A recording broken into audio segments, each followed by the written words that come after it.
The Solitary Reaper by William Wordsworth.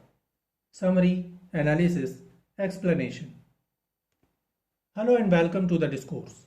The Solitary Reaper is a poem by William Wordsworth written in 1805 and published in 1807 in his poetry collection Poems in Two Volumes. It is considered one of his best known works. The poem was inspired by Wordsworth's trip to Scotland in 1803 with his sister Dorothy Wordsworth. Another inspiration was his friend and author Thomas Wilkinson's tours to the British mountains, which described a reaper's song in Scottish Gaelic. The passage that inspired Wordsworth is the following. Past a female who was reaping alone, she sung in Erse as she bent over her sickle, the sweetest human voice I ever heard. Her strains were tenderly melancholy and felt delicious long after they were heard no more. Thus, this poem is unique, for it is not based on the poet's experience but on his friends. Themes of the Solitary Reaper. The poem stresses the universality of music. The narrator witnesses an unknown solitary reaper girl working in her field and listens to her song. Though he fails to understand the song, the melody of that song makes it memorable. The poem suggests the ability of art to transcend cultural boundaries and even language itself. The poem also touches on the theme of the limits of poetry and language.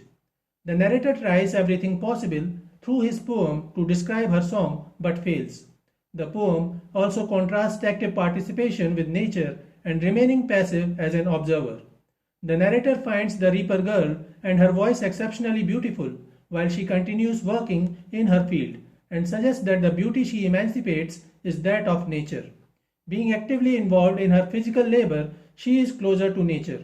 On the other hand, the narrator, observing the Reaper girl, is just an observer of nature and not an active part of it.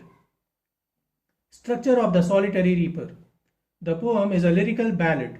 The 32 lines of the poem are composed in 4 octaves following a consistent pattern. However, there is some variation from the traditional ballad. Ballads follow the common meter with iambic tetrameter and iambic trimeter in the alternating lines. Instead of following the common meter, Wordsworth used iambic trimeter in the 4th line of each stanza, while all other lines are written in iambic tetrameter. In addition, Wordsworth also used trochees at some places, allowing the narrator to have a conversational tone. The rhyming scheme also varies with that of traditional ballads. The first 4 lines of each octave follow AB AB, while the next 4 lines follow the couplet rhyme of CC DT. The poet used apostrophes, allusion, enjambment, caesura, and alliteration in the poem. Summary of the Solitary Reaper, stanza 1, lines 1 to 8. Behold her, single in the field, yon solitary, high landless, reaping and singing by herself, stop here or gently pass. Alone she cuts and binds the grain, and sings a melancholy strain. Oh listen, for the vale profound is overflowing with the sound. The narrator begins with an apostrophe as he directly addresses the reader. The narrator comes across a beautiful girl, lass, working alone in the fields of Scotland, the Highland. She is reaping and singing by herself. He tells the reader not to interrupt her and then mentions that the valley is full of song. The Reaper girl is immersed in her work of cutting and binding while singing a melancholy song, while the narrator is so struck by the sad beauty of her song that the whole valley seems to overflow with its sound. The poet used enjambment in lines 1 and 7, while all other lines are end-stopped. The sound of I, assonance, keeps repeating throughout the stanza, offering a melody. The narrator creates imagery of green fields in the mountains where a solitary young girl is toiling and drags the reader to cherish her song with the help of an apostrophe. Stanza 2, lines 9 to 16. No nightingale did ever chaunt more welcome notes to weary barns of travellers in some shady haunt among Arabian sands. A voice so thrilling never was heard in springtime from the cuckoo bird, breaking the silence of the seas among the farthest Hebrides. The narrator then offers a list of things that cannot equal the beauty of the girl's singing. He compares the young woman's song with nightingale and cuckoo, the birds known for their sweet voices. He asserts that the girl's song is much sweeter than the sweet songs of any nightingale or cuckoo. He is utterly enchanted that he says that her voice is so thrilling and penetrable like that of the cuckoo bird, which sings to break the silence in the Hebrides Islands. The Arabian Sands and Hebrides Islands symbolize the uniqueness of the girl's song, which cannot be imitated by any nightingale or cuckoo in the vast expanse between Arabia and Scotland, Hebrides Islands. The narrator continues the strongly effective imagery and pulls the reader further into mesmerizing effect of the reaper girl's song, as if the reader can listen to her now. Stanza 3, lines 17 to 24. Will no one tell me what she is singing? Perhaps the plaintive numbers flow for old, unhappy far off things and battles long ago, or is it some more humble play, familiar matter of today, some natural sorrow, loss or pain that has been and may be again? The narrator uses apostrophe again and asks the readers if they can tell him the meaning of the reaper girl's song. The reader learns that the speaker cannot understand the words being sung.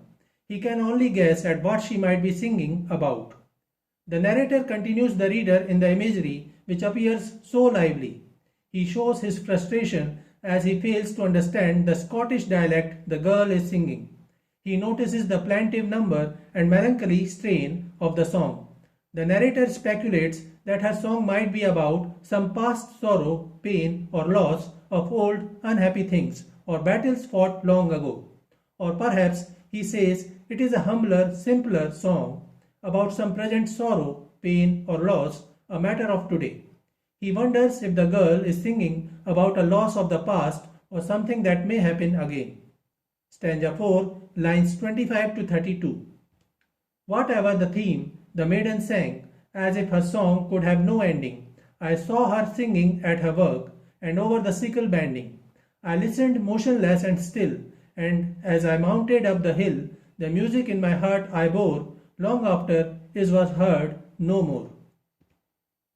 In the fourth stanza, the narrator breaks the illusion of the imagery of the present and clarifies that he is not in the valley watching the girl. Rather, he mentioned an old memory when he heard the song of the solitary Highland lass. He tells the reader that even though he did not know what she was singing about, the music stayed in his heart as he continued up the hill. He says that when he was there, he tried to understand her song and share her pain but failed. He concluded that whatever she was singing about, it would not end. Even when he left and mounted up the hill, he could still hear her voice coming amongst the produce she was cutting and binding. Though the poet left that place, the song remained in his heart long after he heard that song. Despite that strong effect, the narrator failed to describe what the song was about, thus admitting to the limits of his poetry. So this is it for today. We will continue to discuss the history of English literature. Please stay connected with the discourse. Thanks and regards.